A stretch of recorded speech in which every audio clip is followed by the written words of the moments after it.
Hello and welcome back to my channel, The Midlands Investor, your one-stop shop for all things investing and personal finance.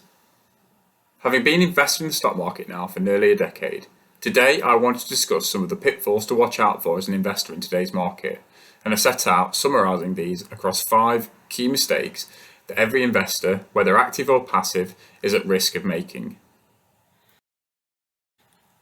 For context, these are mistakes that everybody could be exposed to, and are concepts that I wish I had known when I started investing almost 10 years ago.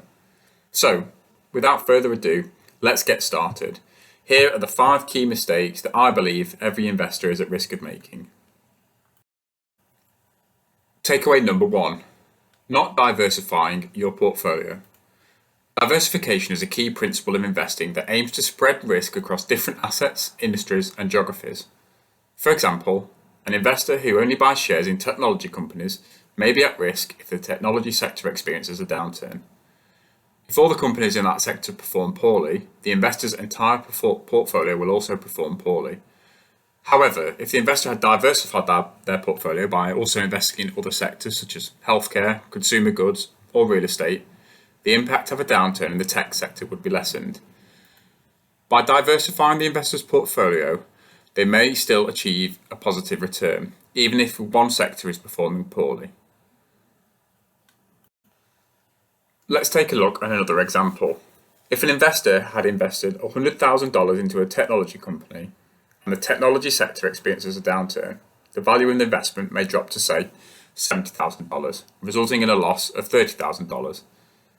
On the other hand, if the investor had diversified the same $100,000 into multiple sectors, the loss in one sector may be offset by the gains in the other sectors, resulting in a lesser loss or even a gain. Takeaway number 2. Not having a clear investment strategy. An investor without a clear investment strategy may be swayed by market fluctuations. For example, buying a stock when it is high and then selling it when it is low. Instead, an investor with a clear strategy will have a plan that aligns with their long-term goals, such as retirement savings or children's educational funds. This strategy may include a mix of short-term investments and long-term investments, and a diversified portfolio of stocks, bonds, real estate, and other things. A clear strategy would also outline the investor's risk tolerance and investment timeline. For example, an investor with a long-term goal of retirement savings in 20 years may invest in a mix of stocks and bonds with a higher allocation towards stocks as they have a high potential for growth, but also a high risk.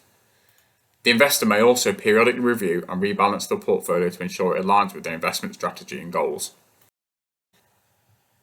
Takeaway number 3. Being influenced by emotions. An investor who is influenced by emotions may make hasty decisions to sell all of their stock when the market is declining, even though the long-term trend may be upward.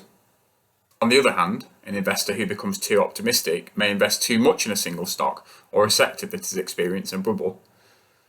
For example, an investor who is too optimistic about the growth of Apple may invest heavily in the company and now may be exposed now tech stocks are down. As a result, when the bubble bursts, the investor may suffer significant losses. An investor who is unable to control their emotions and make decisions based on research and analysis is more likely to make mistakes and less likely to generate long-term wealth. Takeaway number 4. Not doing enough research. An investor who does not research their investments thoroughly may make the mistake of investing in a company that is not financially sound. The investor may lose money when the company's stock price declines. It's important to research a company's financials, their management, products, and competition, as well as the broader economic and market conditions that may impact the company's performance. This research can be done by reading the company's annual reports, news articles, analyst reports, and seeking advice from a financial advisor. Takeaway number 5. Not monitoring your investments. An investor who does not monitor their investments may miss opportunities to capitalise on changes in market conditions or company performance. For example, an investor may miss a positive earnings report from a company they have invested in, which could lead to an increase in the stock's price, and they could have bought some stocks and capitalised on this good news.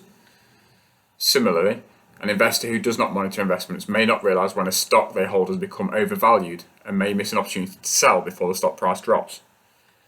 Monitoring your investments can help identify when it may be time to sell a stock that is underperforming or no longer aligns with your investment strategy.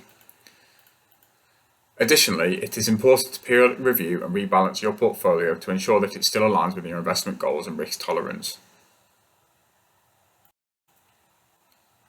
In conclusion, there are several common mistakes that investors make that lead to poor investment returns.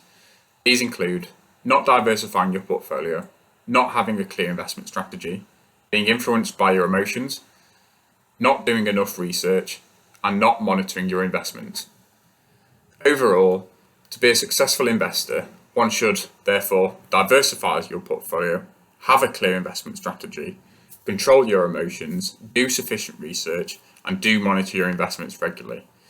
This will help you to make better decisions, align your investments and your goals, and achieve your financial objectives sooner. And that's it once again. Thank you for watching. I've been the Midlands Investor. Don't forget to like and subscribe if you enjoyed this content, and I'll see you again next time.